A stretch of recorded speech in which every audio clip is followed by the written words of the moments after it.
Hi everyone, welcome back. We've got a brand new story to share with you. So let's begin. My name is Steven. The lawsuit papers arrived by certified mail on a Tuesday afternoon. I was finishing up work when I noticed the certified mail slip from the Postal Service. When I picked up the package the next day, I immediately saw the official court documents with my name listed as the defendant in a civil lawsuit. As I read through the papers, my initial reaction was confusion, then a sinking feeling in my stomach. The lawsuit was filed by my wife, Helen, seeking significant damages.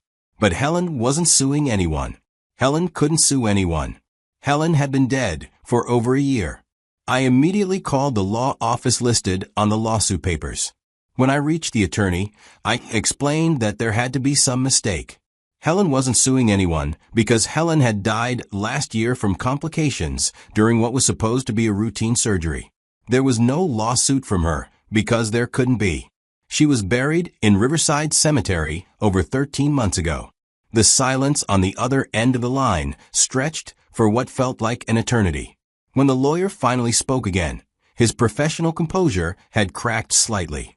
He asked me to repeat what I had just said, clearly confused about how he had filed a lawsuit on behalf of a deceased person. What followed was the beginning of one of the most surreal and infuriating legal battles of my life. A battle that would reveal just how accurate Helen had been about her family and how far some people will go when they see dollar signs. Helen died on March 14, 2023, 2 days after what should have been a simple surgery. The surgery itself had gone according to plan, but Helen had an unexpected allergic reaction to one of the post-operative medications.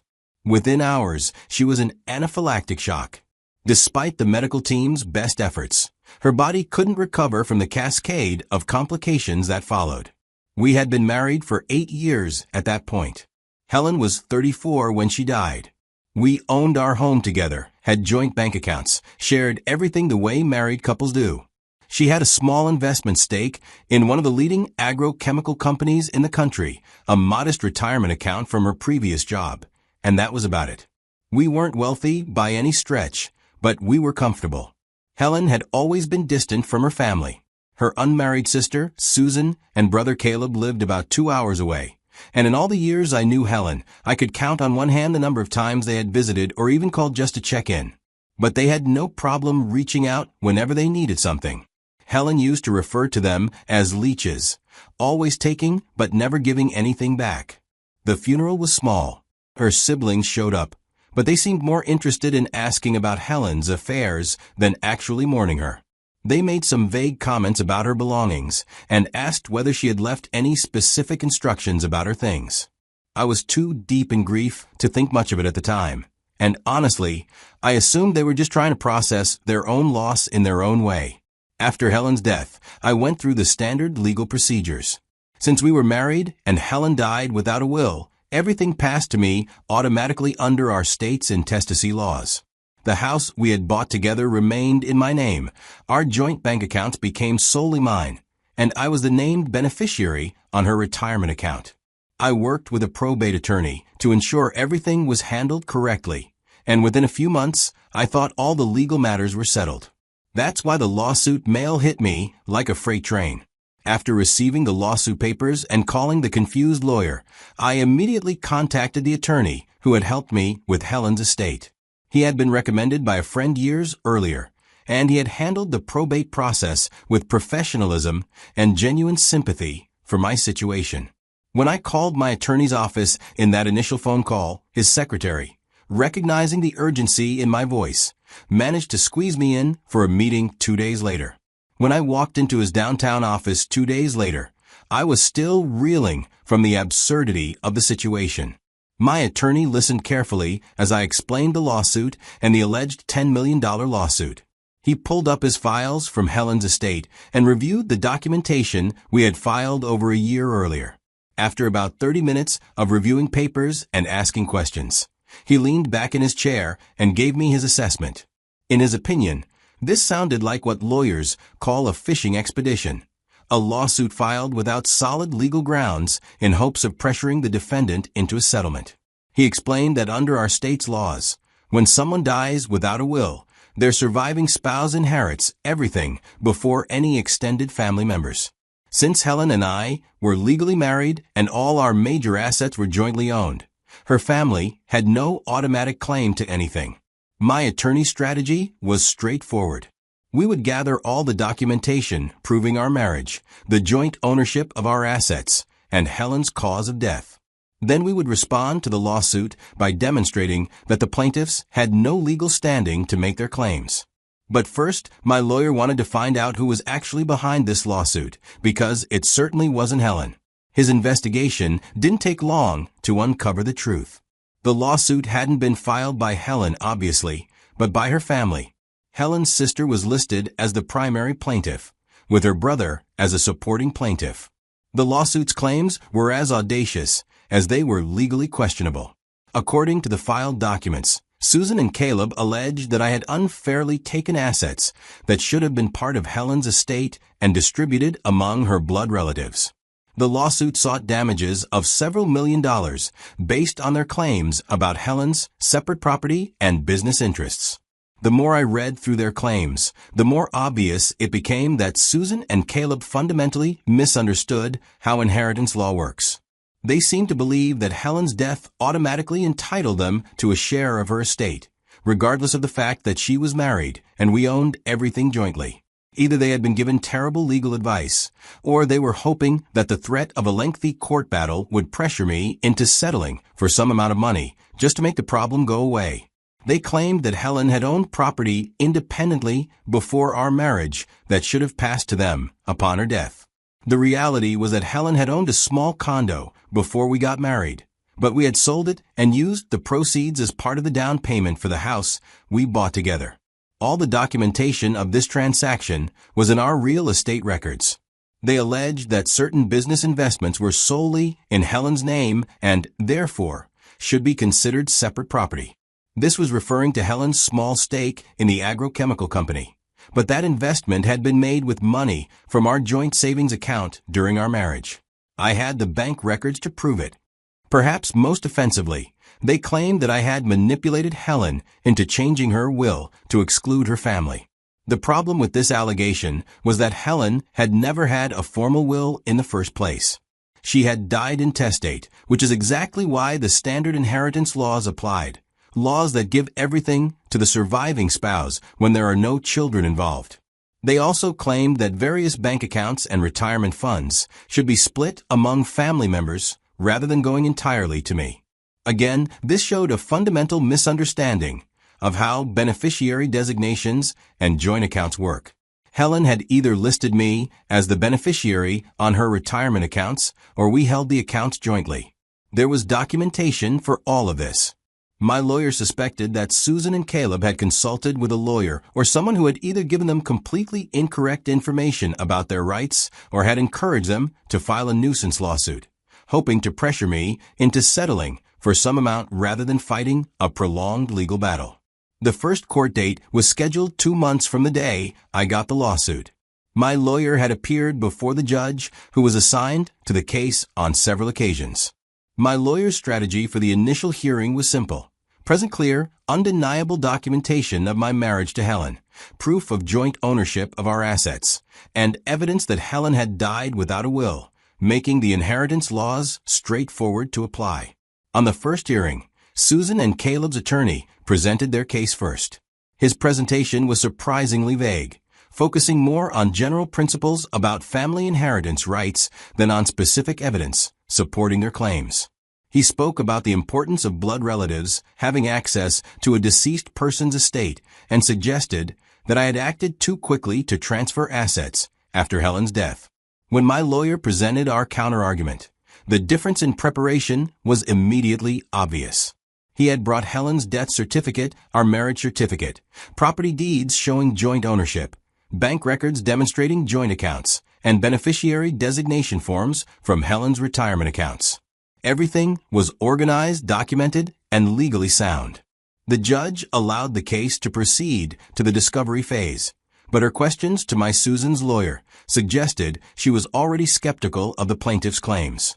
She asked specifically what evidence they had to support their allegations about separate property and whether they understood the legal implications of Helen dying intestate while married. Walking out of that courtroom, I felt frustrated that I was having to defend my legal right to inherit from my own wife. The emotional toll of reliving Helen's death while simultaneously fighting her family in court was exhausting. But my lawyer was confident that once we got through the discovery process, the case would collapse under the weight of the evidence. The discovery phase ran for months, and it was during this period that the case took a much more serious turn.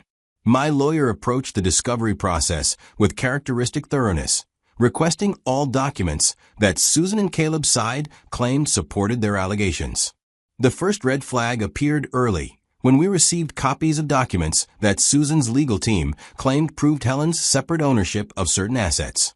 My lawyer immediately noticed that several of these documents didn't match the official records held by the county recorder's office. A property deed allegedly showing Helen's individual ownership of an investment property had details that didn't align with the actual recorded deed. My lawyer consulted with a forensic document examiner he had worked with on previous cases involving questionable paperwork. The examiner specialized in detecting document forgery and alteration, particularly in cases involving digital manipulation of official records. His analysis was damning. The property deed provided by Susan's team showed clear evidence of digital alteration. Someone had taken a legitimate document and modified key details, including ownership percentages and dates. Bank statements that purportedly showed Helen maintaining separate accounts had similar signs of manipulation, and the signatures on several documents didn't match authenticated samples of Helen's actual signature. During the discovery process, my lawyer learned that Susan and Caleb had been contacting Helen's former business associates, falsely representing themselves as Helen's legal heirs. They had attempted to redirect a small quarterly payment from Helen's investment and had tried to claim a modest life insurance benefit through Helen's former employer that listed me as the sole beneficiary. My lawyer realized we were no longer dealing with a simple civil dispute over inheritance rights.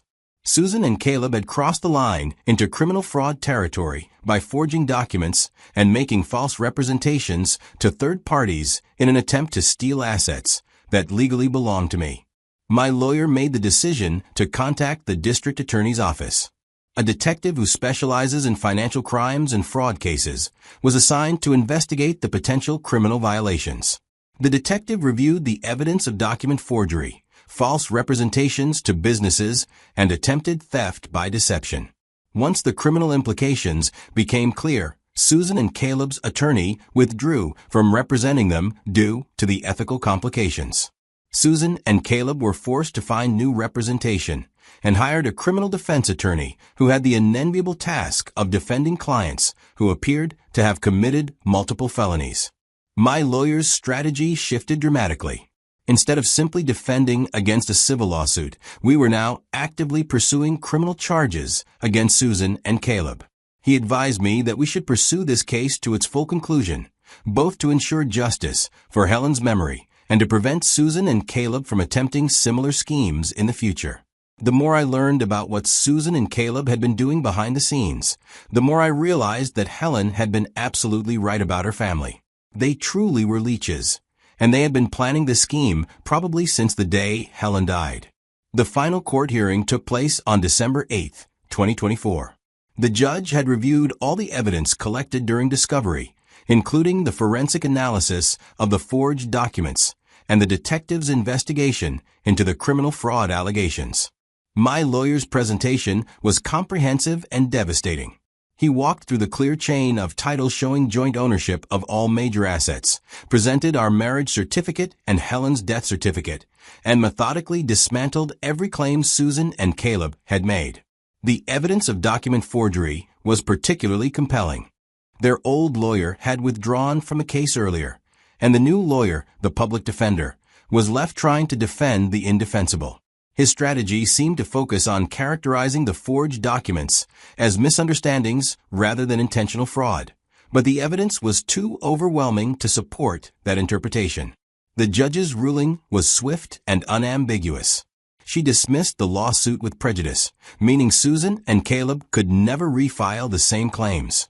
More significantly, she referred the case to the district attorney's office for potential criminal prosecution, noting that the evidence strongly suggested that the plaintiffs had committed multiple felonies in pursuit of their fraudulent claims.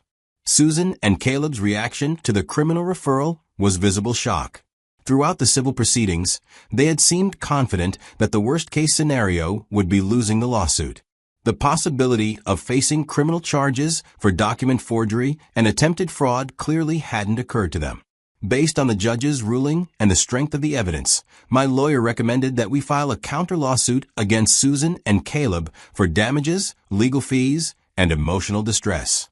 Months after the ruling, we filed suit seeking compensation for the $38,000 in legal fees I had incurred defending against their frivolous lawsuit, plus additional damages for the emotional distress of having to fight Helen's family while still grieving her loss.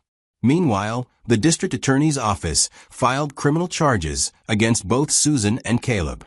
The charges included document forgery, attempted fraud, and theft by deception, all felonies that carried potential prison sentences.